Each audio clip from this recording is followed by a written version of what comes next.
powered by the Inside the Birds podcast. Now, live from inside the Matt Black Kia Studios, this is Football at 4. Football at 4 is powered by the Inside the Birds podcast. Jeff Mosher is off today. Adam Caplan flipping spots. Jeff will be in on Friday. Adam is back today. The Inside the Birds podcast is back today, dropped at 6 a.m. In this hour, the show is brought to you by PropSwap, America's sports betting marketplace. Sell your sports bets, take your profit. Find out how at PropSwap.com or download the PropSwap app today. Back with us here to take a look at the Eagles at 12 and everything NFL on Football at 4 is Mr. Adam Caplan from the Inside the Birds podcast. Adam, welcome back, man. How are you, my friend? Yeah, and by the way, ESPN just reported that Sam Darnold is being swapped. Let's see. It's Darnold is going to the Panthers, okay? Whoa, okay. For a 6th-round pick, along with 2nd and 4th-round pick in 2022. So, yeah. So what we have here, Mike, is a situation where Sam Darnold will compete with Sam Darnold is going to compete with Teddy Bridgewater for the starting quarterback job with the Panthers. So that's where that's it. That's very interesting. And then the Jets. Good. Are you surprised that they brought Bridgewater there? I was a little surprised to hear that they wanted to trade up to draft a guy. I thought Bridgewater played pretty well last year, considering they didn't have McCaffrey all season. Yeah, he actually is very average, and they wanted someone to compete against him. Okay, and that's what Sam Darnold's going to do. Now, here's the issue, Mike. He's got a 5th-year option due after the draft, so the Panthers will have to pick that up, and that's valued at $18.8 million. So that's something they're going to have to swallow. But the fact of the matter is, Sam Darnold right now, they really think he could be their future quarterback, and it doesn't preclude them from drafting a quarterback. They're just less likely to do it. Yeah. Where the pick, I think, which is number 8. Yeah, and I guess that kind of affects the Eagles a little bit because that's a team at number 8 that you thought may really be in play for quarterback, and maybe that lessens them to take a quarterback if you were in that mindset, Adam, that, hey, there might be 4 quarterbacks taken before number 12. That means that there's a good amount of players that fall backwards to you because all these teams start to take a quarterback. So I guess you could say they still could take a quarterback, but it would really seem to be a surprise if they take one at number 8, having just traded for Sam Darnold, no? Right. And that to me, actually, I'm going to text someone the Panthers as we speak here. I'm just very curious about how they feel about it. I actually had a call from a Panthers player today. I didn't answer that call. I probably should have done that.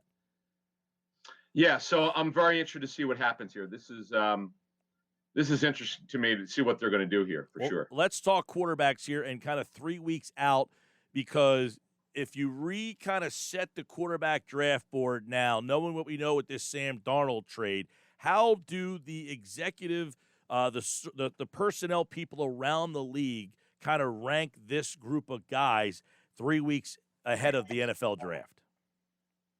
Oh, wait, which position? I'm sorry, which position are you talking about? Looking at the quarterbacks. Yeah, all right. So, and this is interesting that this trade just went down. The Panthers clearly, first of all, they've been trying to get Deshaun Watson. They're out of the Deshaun Watson acquisition race. That was not going to happen. They were the strongest on him, and that takes him out of it. Now, when you look at the quarterbacks, we know who the top 2 guys are. Zach Wilson is going to go number 2 now that Darnold has moved. We know that Zach Wilson, the quarterback from BYU, is going to go at number 2. The question is, who's going to go number 3, 4, and 5 at the quarterback position? So it's Lawrence and Wilson. Now, is it going to be Justin Fields, Mac Jones, or Trey Lance? Justin Fields is a guy right now that if you looked at Jones and Lance, Fields is the better of the 3 in terms of upside potential, athleticism, arm strength. Mac Jones is the accurate guy who's more ready to play probably right away. So to me, I think when you look at it, was Justin Fields. He's the guy who's most, when you look at upside and athleticism and arm strength and every size and everything, he's got the total package of the guys from 3 to 5. It's Lawrence, it's Wilson, then Fields. I believe Mac Jones goes before Trey Lance. Trey Lance is more of a project for down the line, in fact, one personnel man said he thinks it's a redshirt year for him. He's got to learn. He just has a lot of challenges. Because remember, he only played one game this past season. He's got some things to clean up with his mechanics, but he's a really good kid, pretty smart. It's going to take time to build him. But I think of those three, I think Fields is the guy. It's so hard, Adam, too, because this world that we live in, you draft a guy that high, everybody wants him to play right away. It's really hard to swallow drafting a guy that high and then sitting him. And the Jets just kind of ran into this. They didn't want to draft a quarterback at number 2 and have him sit there behind Sam Darnold for a year. They wanted to get that asset right on the field as fast as they could. So, it's really hard for these teams to take a player that high. So the question I have is, are all these players going to be quote-unquote taken that high? In other words, are they going to be in the top 15 where these... Oh, yeah. All right, so here's, okay, let me give you the, Mike, let me give you sort of like the area I see where these quarterbacks are going to go. The earliest Fields would be obvious to number 3 with the 49ers. I want to get into that pick as we speak right now. If you just look from the West Coast offense, who's the best fit of those three that we mentioned before? That would be Mac Jones. He's a West Coast offensive quarterback. What do I mean? Short area, get it out of your hands. Throw it forward, go get it. That is the type of offense that Kyle Shanahan runs. He's not only the head coach and play caller, he has personnel control. He would fit really well, but what you're doing is he's not a great athlete, and you're ignoring the fact that he doesn't have a very good arm. Some teams I know for a fact have an early second-round grade on him. But again, it's what you're willing to accept with Mac Jones. We talked about Fields. I think the earliest he goes would be number 3. The latest he would go would be 15 to the Patriots.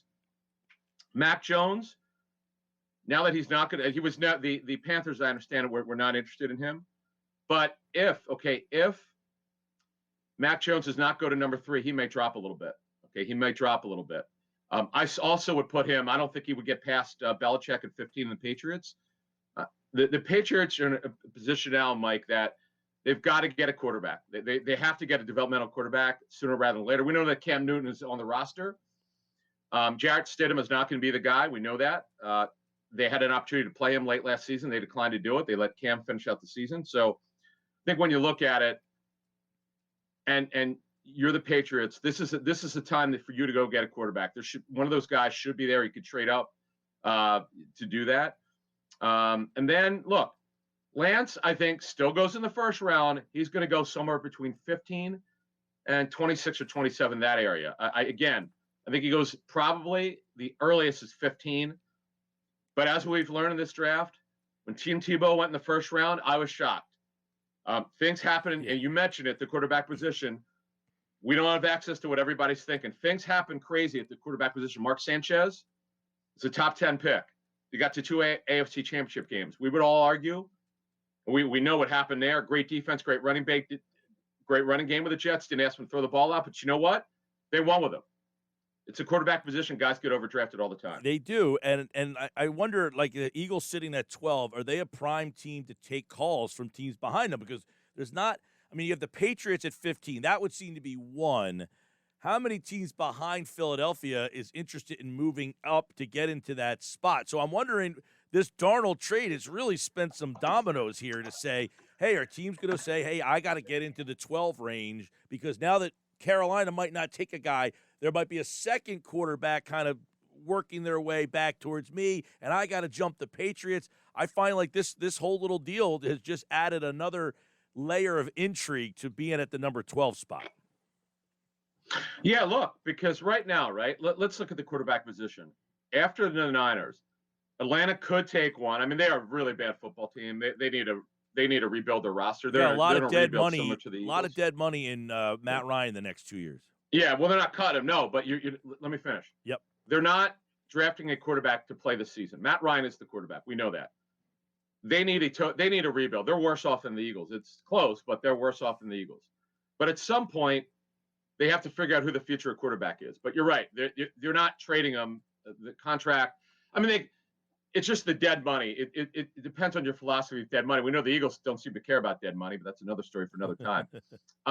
Other teams that could take a quarterback, in Carolina's out for a quarterback. Denver at number 9, absolutely in play for a quarterback. Okay, they could do that. Dallas obviously is not going to do that. The Giants are not going to do that. The Eagles are not going to do that at number 12. So to your point, maybe there's some teams that would trade up if these guys drop. That would see what I was telling Jeff on our show this morning is, boy, if you're an Eagles fan, you really want those 4 quarterbacks to be drafted. 4 quarterbacks to go off the board through a number 11, then you're really looking that you're going to be able to get one of those top corners or top receivers. Now the Carolina's most likely out of the quarterback race at 8. I don't know. Very interesting stuff. Sam Darnold traded. It's a 6th-round pick this year, a 2nd next year, and a 4th next year. So a 2nd and a 4th next year and a 6th-rounder this year. Sam Darnold traded to Carolina, who now have Teddy Bridgewater and Sam Darnold on that roster. So I guess that they could get calls on Bridgewater, maybe. They've tried, Mike. They've made him available. Nobody really wants him. Wow. He's got a. Not that you would cut him if you're trading him, but he's got $10 million of his $17 million fully guaranteed. Okay. He was very average. Yeah. They tried to move him. No one's wanted him. Right now, Teddy's on the roster and he'll compete against Darnold. But here's what I would also tell you about the Panthers. It does not preclude them from drafting a quarterback later, as early as the 2nd round. But I just don't see it at 8 because Darnold, to me, this guy's a former 1st-round pick. He's got ability. He didn't play well last season. I get it. It's a fact. That's what personnel people and coaches tell me who graded his tape from last season. But the Panthers are in a position where they wanted to potentially upgrade the quarterback position. Darnold could be that guy. And you know what? Joe Brady, their OC, runs a pretty good offense, quarterback friendly. All right. By the way, not to put you on the spot or anything here, but after the group of 1st-round quarterbacks, what does that next group of quarterbacks kind of look like? Because you would think Philly would be in play for a developmental backup here. We talked a little bit about that Friday, but what does that next group of guys look like? Yeah, and it wouldn't be, to me, for the Eagles. We actually talk about this on tomorrow's show. We'll give you a little hint. Our next show on the Inside the Birds platform is the Inside the Draft with Greg Cosell. And Greg breaks down those quarterbacks rounds 3 to 5. It's really funny you brought that up because that was really something that Jeff and I wanted to make sure. And I'll give you one hint. Listen to what he has to say about Kellen Mond, who I know a lot of coaches around the National Football League like. That's the area where Mond might go off the board. Ellinger a little bit later. There's some good mid-rounders, which we're going to talk about on tomorrow's show and future shows. But now here's the question, Mike. The Eagles right now have 11 draft picks. It doesn't mean they're going to have 11 by the time the draft starts or even midway through the draft. They might wind up having 9. So that might throw a wrench into them drafting a quarterback. I'm sure they like to have one. They need a 3rd quarterback. You can't go to training camp with there's 2. That doesn't happen. Yep. So they'll add one. I do believe, like most people, and I think you're saying that, and we agree with you, that it's going to be probably a quarterback from rounds 3 to 5. By the way, Kyle Trask played at Florida. Brian Johnson, his coach, is now the Eagles quarterback coach. Maybe a mid-round selection there. Just keep that in mind. Yep. Real quick, before I want to look at the wide receivers too, but Joe Flacco, I was off when that happened, and I didn't hear what you had to say about that. But, I have heard that Flacco is not the easiest, not the most willing mentor type of guy. Like him as a backup, do you think that, fit is a good kind of synergy fit for behind Jalen Hurts? Yeah, look, Joe is not looking to retire. I don't know that he'll ever be a starting quarterback again, but the way the coaches around the National Football League told me about him after they graded his tape for free agency, if you're bringing him in, he's not going to be your starting quarterback. You want someone who's done it before. He's been there and done that. I understand he's not the quarterback he once was. I wouldn't argue that. Yeah. One of his 4 games is good. The New England game was fantastic, just based on tape study. The others were shaky. But remember, he had no training camp because he was not cleared to practice until September. So he didn't really have those guys to work with. So that hurt him. But he's going to be good for the quarterback room. He's a guy who's, again, been there, done that, Super Bowl MVP. He's going to be challenging in practice because Joe Flacco is a lot of things. One thing is a big time NFL arm.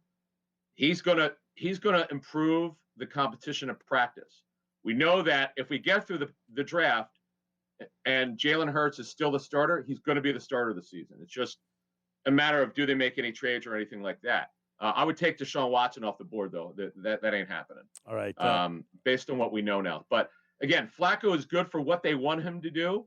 He's absolutely perfect. This is what coaches think, in particular, around the National Football League. They've all mentioned the same thing. He's gonna challenge you in training camp. That's what they want for the young quarterback. All right. A look at the quarterback position after the trade today and the draft coming up. The Eagles at 12. Let's take a look at how the top wide receivers are viewed by NFL teams. You've really got Chase, Waddle, Smith. Everybody knows about those three, but is there also a fourth guy, and who is that fourth guy? Yeah, so Chase, I have him going off the board from picks 5 to 7. No one that I've talked to, I always talk to a lot of receiver coaches. They don't care that he didn't play last season. They've done their background on character. It's pretty good. He is the most complete receiver for this draft. As one receivers coach told me, quote, does everything well, very well. Hard to find a true weakness, which is what you're looking for if you're going to spend a high first-round pick on him. Jalen Waddle is the second best graded receiver for this draft. Should go off the boards anywhere from 5 to 7. Devontae Smith, who's built like Deshaun Jackson, but he's taller, unbelievably explosive. He's a playmaker. The issue that you have is he's 6 feet and only 170 pounds. Do you know that Deshaun Jackson, as a rookie, was 166 pounds? And Deshaun is about 2.5 inches shorter.